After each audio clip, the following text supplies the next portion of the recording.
My name is Eleanor Wright, and I've been living with an expiration date for as long as I can remember. Not the kind stamped on milk cartons or medicine bottles, but the kind written in my medical charts, whispered between doctors and hidden behind my parents' forced smiles. I was diagnosed with a rare heart condition when I was 7 years old, arrhythmogenic right ventricular dysplasia, ARVD, a mouthful of syllables that essentially means my heart is slowly turning to scar tissue, slowly failing, slowly killing me. The doctors initially gave me 10 years, then 15 when I surpassed their expectations. Now, at 25, I'm living on borrowed time, waiting for a heart transplant that may never come. But this isn't a story about dying. It's a story about living, about how I learned to stop waiting and start being, about how I found love in the most unexpected place, about how I discovered that even the most fragile hearts can leave permanent marks on the world.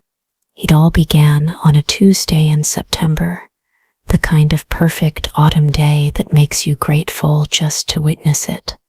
I was sitting in my usual spot in Riverside Park, sketching the Hudson River and trying to capture the way the sunlight danced across the water. Drawing has always been my escape, my way of creating permanence in a life defined by impermanence. I was so absorbed in my work that I didn't notice him at first, the man with the camera, moving quietly through the park, capturing images of ordinary moments, an elderly couple sharing a bench, a child chasing pigeons, a dog catching a frisbee in midair. It wasn't until he was standing right in front of me that I looked up. "Sorry to disturb you," he said, his voice deep and warm. "But would you mind if I took your picture? The light is catching your hair in this incredible way." I was startled, not used to being noticed, much less photographed. My hand instinctively went to my chest, where the outline of my portable defibrillator was visible beneath my sweater. I don't think so," I stammered. "I'm not really photogenic." He lowered his camera, a vintage Leica that looked well loved, and smiled. It was the kind of smile that transformed his entire face, crinkling the corners of his eyes and revealing a small dimple in his right cheek. "I disagree," he said simply, "but I respect your decision. I never photograph anyone without their permission." He should have walked away then. That should have been the end of our interaction. But instead, he glanced down at my sketchbook. "You're really talented," he said, genuine admiration in his voice. "The way you've captured the light on the water, it's beautiful." I found myself blushing, unused to compliments about my art or anything else. For that matter, my life had been so sheltered, so carefully controlled, that genuine interactions with strangers were rare. "Thank you," I said softly. "I'm trying to capture as much beauty as I can, while I can." Something in my tone must have revealed more than I intended, because his expression shifted, curiosity replacing admiration. "I'm Theo, by the way," he said, extending his hand. "Theo Bennett." I hesitated before taking it. "Eleanor," I replied. "Eleanor Wright." His hand was warm around mine, his grip firm but gentle. There was something about him, an energy, a presence that made it hard to look away. He was tall and lean, with dark hair that curled slightly at the ends, and eyes the color of honey. He looked about my age, maybe a few years older. "Well, Eleanor Wright," he said, releasing my hand, "would you mind if I sat with you for a while? The light is perfect right now, and I'd love to capture some more of the river." I should have said no. I should have protected myself from the complication of a new connection. But something about Theo Bennett made me nod and move over on the bench. We sat in comfortable silence for a while, me with my sketchbook, him with his camera. Occasionally, he would point out something he found beautiful or interesting, the way a leaf spiraled down from a tree, the pattern of ripples when a duck landed on the water. I found myself seeing the park through new eyes, noticing details I'd overlooked despite coming here almost daily. "So," Theo said eventually, "are you an artist by profession, or is this just a hobby?" I smiled ruefully. "Neither, really. I studied art in college, but I've never tried to make a career of it. It's just something I do, something you do exceptionally well," he corrected. "Have you ever shown your work anywhere?" I shook my head. "No, my art is private. Just for me." "That's a shame," he said. "The world should see what you see."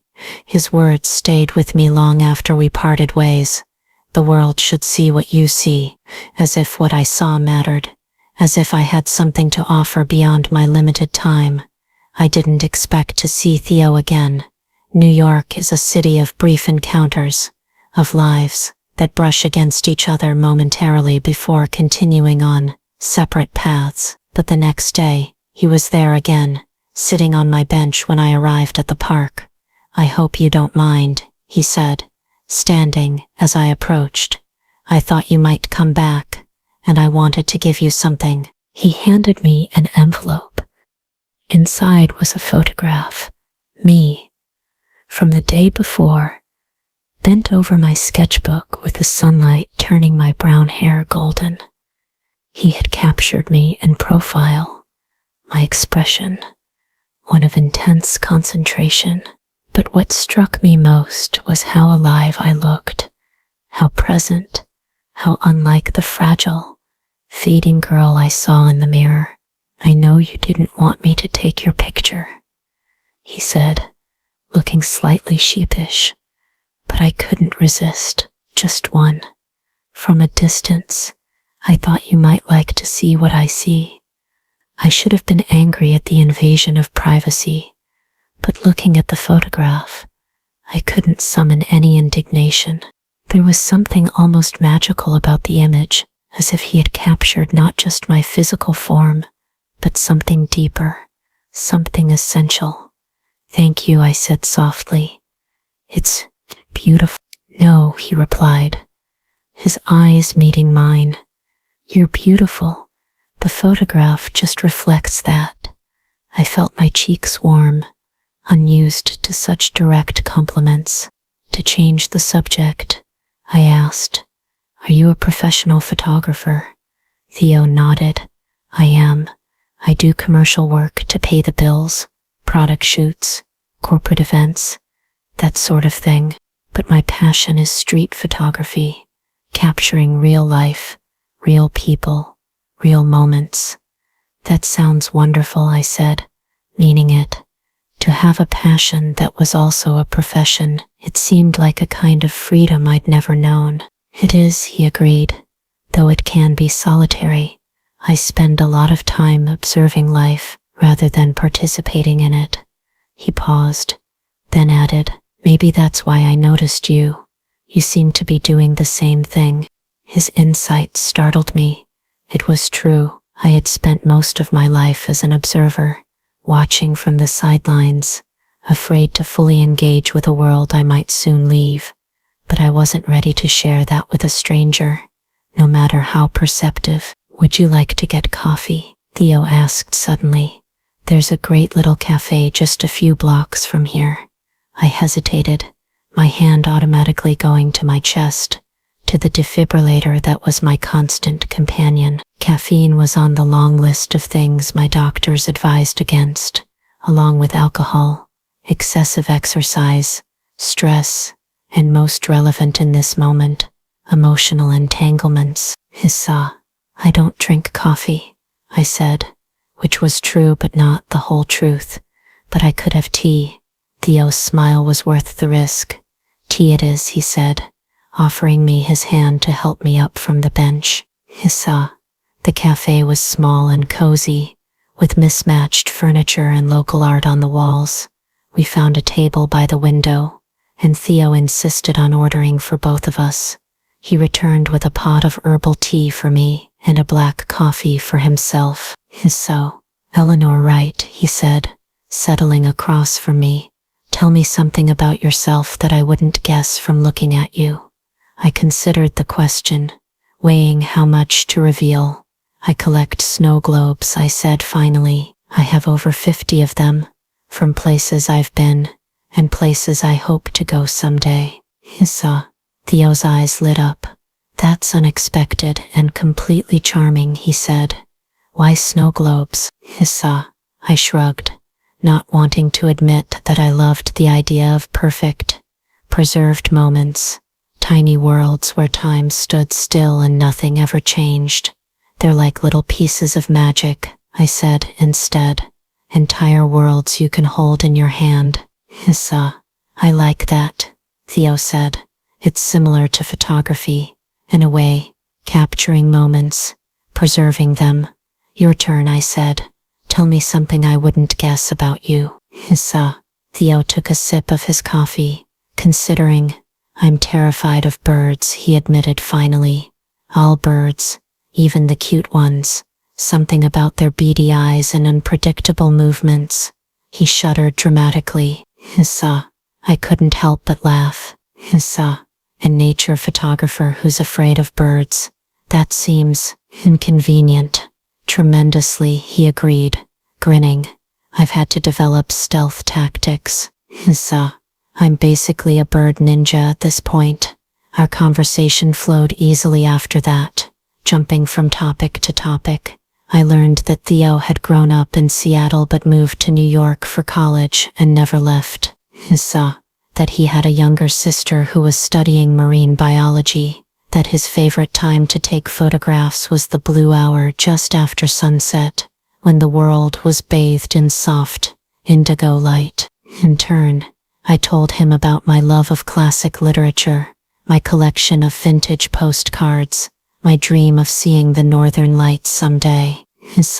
I carefully avoided any mention of my condition, of the limitations that shaped my life, of the ticking clock that governed my days. By the time we parted ways, the afternoon was fading into evening, and I realized with a start that I'd spent hours with this stranger. Hours in which I hadn't thought once about my failing heart, about the transplant list, about the possibility that I might not see next summer, or even next month. "Can I see you again?" Theo asked as we stood outside the cafe. "Maybe tomorrow. Same bench?" I should have said no. I should have protected both of us from what could only end in heartbreak, literally, in my case. But looking into his hopeful face, I couldn't bring myself to refuse. "Tomorrow," I agreed. "Same bench." That night, I stared at the photograph Theo had taken of me for a long time. The woman in the image looked so vital, so engaged with her art, so alive. Was that really how he saw me? Not as a fragile, fading thing, but as someone substantial and present.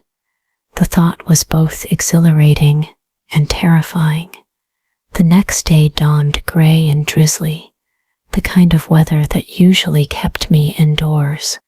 My condition made me sensitive to temperature changes, and getting chilled could trigger dangerous arrhythmias.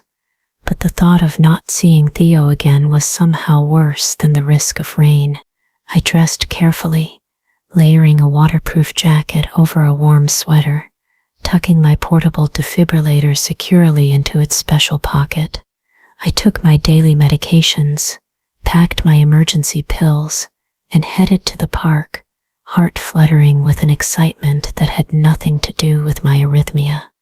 Theo was already waiting when I arrived, sheltered under a large black umbrella. His face lit up when he saw me, and he quickly moved to shield me from the light rain. "I wasn't sure you'd come," he admitted, guiding me to a covered pavilion nearby. It's not exactly ideal sketching weather. I wanted to see you, I said simply, surprising myself with my honesty. His smile was worth the risk of rain. I'm glad, he said, because I have a proposition for you. We sat on a bench under the pavilion, the sound of rain on the roof creating a cozy cocoon around us. Theo explained that he was working on a new photography project, a series called Passions, featuring people engaged in the activities they loved most. I'd like you to be part of it, he said. I want to photograph you while you're drawing, not just once, but over time, different locations, different seasons, to capture the relationship between you and your art. I was speechless for a moment. No one had ever taken such an interest in my art before, or in me, for that matter. My parents loved me, of course, but they had always been so focused on my health, on keeping me alive, that there hadn't been much room for nurturing my passions. Why me? I asked finally. You must know dozens of artists more talented, more established. Theo shook his head. It's not about credentials, he said. It's about the connection between the person and their passion. When you draw, Eleanor, you transform. There's an intensity, a focus that's magnetic. That's what I want to capture. I felt a blush creep up my neck. I don't know, I said hesitantly. I'm not really comfortable being the center of attention. You wouldn't be, Theo assured me. The focus would be on the relationship between you and your art. You'd be a subject, yes, but not in a spotlight kind of way. He paused, then added, and if at any point you want to stop, we stop. No questions asked. I considered his offer. Part of me, the cautious part that had governed most of my decisions, wanted to refuse, to retreat back into my safe, predictable routine. But another part, a part that had been growing stronger since meeting Theo, wanted to say yes, to take a risk, to leave something of myself behind before I faded away. Okay, I said finally, I'll do it. Theo's smile was radiant. You won't regret it, he promised. This is going to be amazing. And so began the most extraordinary autumn of my life. Theo and I met several times a week in various locations around the city. He would photograph me as I sketched, sometimes for hours at a time. Central Park in the golden light of late afternoon, the High Line as the sun set over the Hudson, the Brooklyn Botanic Garden as the leaves turned crimson and gold. Between sessions, we talked about art and literature, about philosophy and music, about our dreams and fears. I found myself opening up to Theo in ways I never had with anyone else. I told him about my childhood, about growing up with overprotective parents who treated me like I might break at any moment, about the loneliness of being different, of always being the sick girl, the fragile one. In turn, he shared his own struggles, his parents' divorce when he was 12, his father's subsequent absence, his own fear of failure that drove him to work obsessively at his craft. But I still couldn't bring myself to tell him about my heart, about the fact that I was living on borrowed time. Each time I considered it, the words stuck in my throat. I told myself I was protecting him, but the truth was, I was protecting myself. I couldn't bear to see the look in his eyes change from admiration to pity. I couldn't bear to become, in his eyes, what I had always been to everyone else, a tragedy waiting to happen. As October turned to November, I realized with a start that I was falling in love with Theo Bennett, with his passion for his art, his kindness, his ability to see beauty in the most ordinary moments, with the way he looked at me as if I were whole and strong and permanent, and I began to suspect that he might be falling for me too.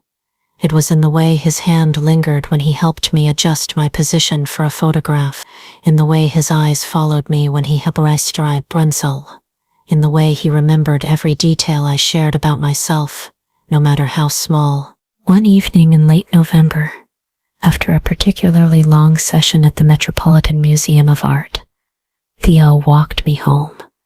We stood outside my apartment building, neither of us quite ready to say goodbye.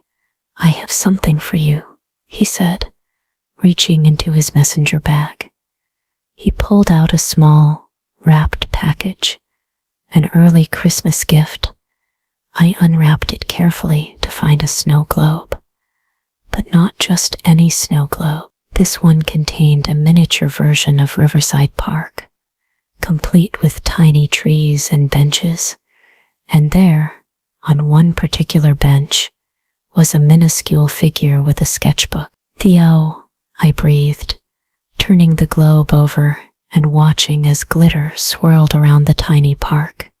"This is incredible. How did you?"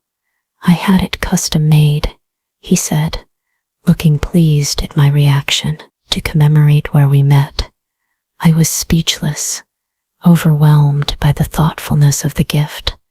No one had ever given me something so personal, so perfectly suited to me. "Thank you," I managed finally. "It's the most wonderful gift I've ever received." Theo's eyes held mine, his expression growing serious. "Eleanor," he said softly, "I need to tell you something." My heart, my troublesome, failing heart, began to race. "What is it?" "I'm falling in love with you," he said simply. "I think I have been since that first day in the park, and I needed you to know." The world seemed to stop for a moment. Here it was, everything I had secretly hoped for and desperately feared. Theo Bennett loved me, and I loved him, but my love came with an expiration date. "Theo," I began, my voice catching, "there's something I need to tell you too, something important." But before I could continue, a wave of dizziness washed over me. My vision blurred, and I felt my legs give way beneath me. The last thing I heard was Theo calling my name, his voice frantic, as darkness closed in around me. I woke up in the hospital, the familiar beep of heart monitors greeting me before I even opened my eyes. My parents were there, their faces drawn with worry, and to my surprise, so was Theo, looking pale and terrified in the corner of the room. "What happened?" I asked, my voice hoarse. My mother took my hand. "You had an episode, sweetheart, a bad one. Your defibrillator activated." I closed my eyes, the reality of my situation crashing back. For a few magical weeks, I had almost forgotten about my condition, about the sword hanging over my head. Almost. "Eleanor," my father said gently, "Dr. Patel wants to adjust your medication, and he thinks it might be time to consider more aggressive options." I knew what that meant, moving up the transplant list, possibly an implanted defibrillator rather than the portable one I'd been using. More restrictions, less freedom, less time with Theo.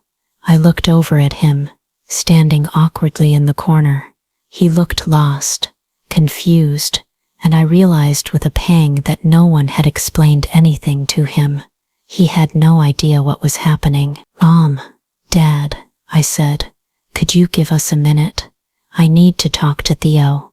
They exchanged a look I couldn't quite interpret, but nodded and left the room. As soon as the door closed behind them, Theo was at my side, taking my hand in his.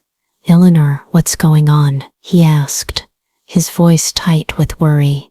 "You collapsed, and then this thing on your chest started, I don't know, buzzing or something, and the paramedics came, and no one would tell me anything because I'm not family." "I'm sorry," I interrupted. "I should have told you sooner. I wanted to, but I was afraid." "Afraid of what?" I took a deep breath. "I have a heart condition," I said. "Arrhythmogenic right ventricular dysplasia. It's genetic, progressive, eventually fatal without a transplant." Theo's face paled even further. "Fatal?" he repeated. I nodded, unable to meet his eyes. "The thing on my chest is a portable defibrillator. It monitors my heart rhythm and delivers a shock if necessary, which is what happened tonight." How long, he began, then stopped, as if afraid to finish the question. How long do I have? I finished for him. I don't know. No one does. Exactly. Without a transplant. Tao's face paled even further. Fado sat heavily in the chair beside my bed, still holding my hand. Why didn't you tell me? He asked, his voice barely above a whisper. Because I didn't want to be my disease, I said, tears filling my eyes. With you, I was just Eleanor, not the sick girl, not the tragedy, just to me. And I was afraid that if you knew, everything would change. Tuned. Of course it would change, Theo said, his voice suddenly fierce. Because I would have been more careful with you. I would have made sure you weren't out in the cold for hours while I took photographs. I would have... That's exactly what I didn't want, I interrupted. I didn't want you treating me like I might break at any moment. These past weeks with you have been the most alive I've ever felt. Please don't take that away from me now. Theo was silent for a long moment, his expression unreadable. Then he leaned forward, his eyes meeting mine with an intensity that took my breath away. I'm not going anywhere. Eleanor, he said firmly, this doesn't change how I feel about you. If anything, it makes me want to spend even more time with you. Every moment we can have. You don't understand, I said, tears spilling down my cheeks. I'm dying. Theo, loving me means losing me. I can't ask you to sign up for that kind of pain. You're not asking, he replied, his thumb gently wiping away my tears. I'm choosing, and I choose you, Eleanor Wright. However much time we have. In that moment, something shifted inside me, a lifetime of holding back, of protecting myself and others from the reality of my condition, crumbled in the face of Theo's unwavering gaze. For the first time, I allowed myself to believe that maybe, just maybe, I deserved love, even with my expiration date. I was released from the hospital 2 days later, with new medications and stricter instructions. My parents wanted me to move back home, where they could monitor me around the clock, but I refused. I had tasted independence, had glimpsed what life could be like when lived fully, and I couldn't go back to being the fragile daughter, wrapped in cotton wool and good intentions. Theo was there when I came home, my apartment filled with fresh flowers and the smell of homemade soup. He had been busy in my absence researching my condition, talking to my doctors with my permission, learning what to watch for and how to help if I had another episode. I made a decision while you were in the hospital, he told me as we sat at my small kitchen table. I'm going to finish the Passions project, but with a twist. What kind of twist? I asked, curious despite my exhaustion. I want to focus on people who are creating despite limitations, he explained. Artists with chronic illnesses or disabilities, musicians who can't hear, dancers who use wheelchairs, writers who can't speak, and artists with failing hearts, I added softly. Especially them, he agreed, taking my hand. If you're still willing to be part of it. I considered his proposal. It would mean being open about my condition, something I had avoided for most of my life. But it would also mean creating something meaningful, something that might help others see beyond their own limitations. I'll do it, I said, on one condition. Name it, Theo replied. I want to have a show, I said, the idea forming as I spoke, not just your photographs, but my drawings too. A collaborative exhibition, before. Theo's face lit up. That's brilliant, he said. We could call it, Before We Fade, a celebration of life and art in the face of mortality.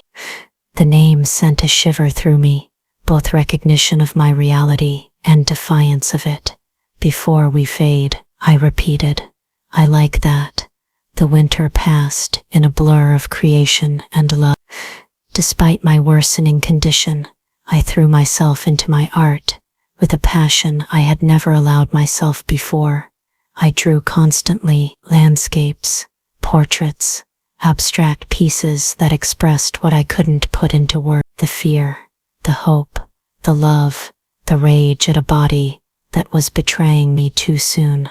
Theo documented it all, his camera capturing not just me at work, but the other artists he had recruited for the project.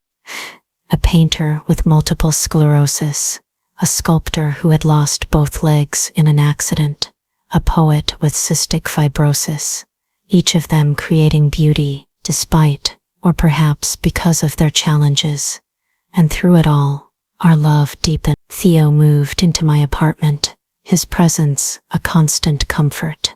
He learned to recognize the signs of my fatigue, to know when I needed rest and when I needed to push through. He never treated me as fragile, but he never ignored my reality either. It was a delicate balance, and he managed it with a grace that humbled me. There were hard days, of course, days when I was too weak to get out of bed, days when the fear of leaving him, of leaving everything overwhelmed me, days when I raged against the unfairness of it all. Why me? I sobbed one particularly difficult night, curled against Theo's chest. Why did I have to be the one with the broken heart? He held me tightly, his own tears falling into my hair. I don't know, he whispered. I wish I could take it from you. I would in a heartbeat. I wouldn't let you, I said fiercely. I wouldn't wish this on anyone, especially not you. Then we bear it together, he said simply. For as long as we have. As winter turned to spring, my health deteriorated further. I was moved up on the transplant list, but hearts are rare, and time was running out. I had to use a wheelchair for longer outings now, my body too weak to sustain extended activity. But still, I drew. Still, Theo photographed. Still, we loved. The exhibition was scheduled for May, at a small but respected gallery in Chelsea. Theo had connections in the art world, and our concept had intrigued the gallery owner enough to give us a chance. We worked feverishly to prepare, selecting the best photographs and drawings, arranging them to tell a cohesive story. The night before the opening, Theo and I visited the gallery for a final check. The space was transformed, the walls adorned with his striking photographs and my detailed drawings, arranged in conversation with each other. My sketches of the city alongside his photographs of me creating them, his portraits of the other artists next to examples of their work. It was more beautiful than I had dared to hope. What do you think? Theo asked, watching my face as I took it all in. It's perfect, I whispered, tears filling my eyes. It's everything I wanted it to be. He knelt beside my wheelchair, taking both my hands in his. There's one more thing I want to add, he said, reaching into his pocket. He pulled out a small velvet box, and my heart, my troublesome, failing heart, skipped a beat. Theo, I breathed. What are you doing? What I should have done months ago, he replied, opening the box to reveal a delicate ring with a small, perfect diamond. Eleanor Wright, I know our time together may be shorter than most. I know there are no guarantees, but I want to spend whatever time we have as your husband. Will you marry me? I stared at the ring, then at his hopeful face. Theo, I said gently, you don't have to do this. I know you love me. You don't need to prove it with a grand gesture. This isn't a grand gesture, he insisted. This is me wanting to call you my wife, to make the most of every day we have, to create a lifetime of love, however long or short that might be. I looked into his eyes, searching for any hint of doubt or pity, but all I saw was love, pure, unwavering love. Yes, I whispered. Yes, I'll marry you. He slipped the ring onto my finger, and then we were kissing, my tears mingling with his, joy and sorrow and love, all tangled together in a moment of perfect clarity. We were married the next day, hours before the exhibition opening. A small ceremony at City Hall, with only my parents and Theo's sister as witnesses. I wore a simple white dress and carried a bouquet of wildflowers. Theo couldn't stop smiling, even as he pushed my wheelchair down the courthouse steps. The exhibition opening was a triumph. The gallery was packed, the response overwhelmingly positive. Critics praised the raw honesty of the work, the juxtaposition of vulnerability and strength. Several pieces sold that night, including 3 of my drawings, the first time my art had ever been purchased.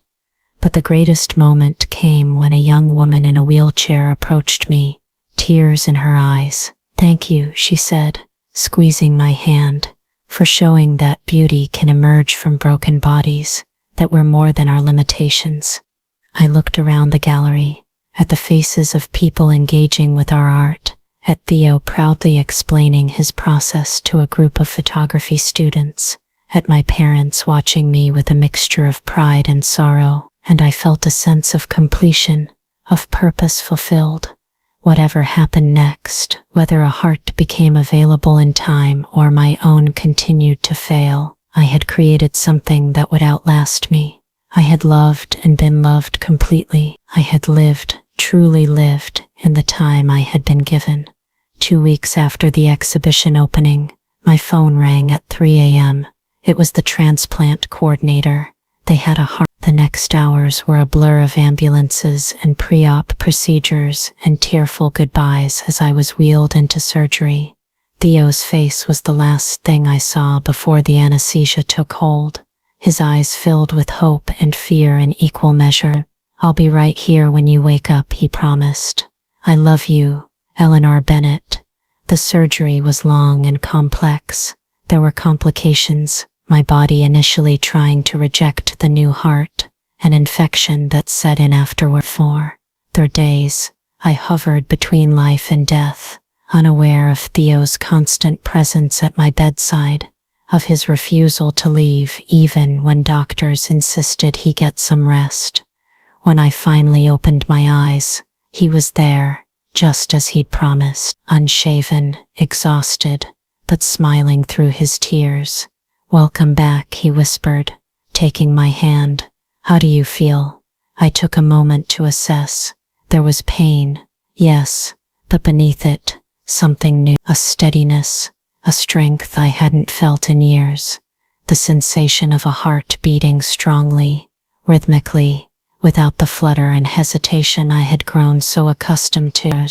"Different," I managed, my voice hoarse from the breathing tube that had been removed only hours before. "Strong." The recovery was long and arduous, learning to live with someone else's heart in my chest, adjusting to the immunosuppressant drugs that would be my companions for life, rebuilding strength in a body weakened by years of illness and months of decline. But through it all, Theo was my constant. He celebrated each milestone, no matter how small. The first time I walked across the room without assistance. The first time I managed a full day without napping. The first time I picked up a pencil and began to draw again, my hand shaky but determined. 6 months after the transplant, we stood together in Riverside Park, at the bench where we had first met. It was autumn again, the trees ablaze with color, the air crisp and full of possibility. "I want to show you something," Theo said, pulling a small package from his coat pocket. Inside was a snow globe, similar to the one he had given me before my collapse. But this one contained 2 figures on the bench, one with a sketchbook, one with a camera. "For our new beginning," he said, his eyes shining with love. "For all the seasons ahead of us." I held the snow globe up to the light, watching as glitter swirled around our miniature selves. A perfect, preserved moment, but not the only one we would have. Not any. "I used to think I was defined by my expiration date," I said, leaning into Theo's embrace. that everything I did was just temporary, fading, but now I understand that everyone's time is limited. The difference is what we do before we fade. Theo kissed the top of my head, his arms tightening around me.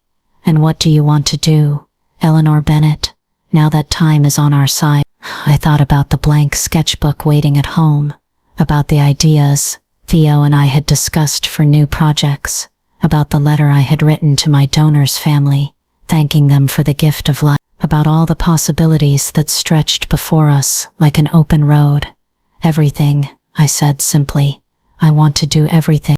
And as we walked hand in hand through the falling leaves, I felt my new heart beating strongly in my chest, a rhythm of life, of love, of time stretching out before us, not infinite, perhaps, but enough, more than enough. If Eleanor's journey touched your heart, don't let this story fade away.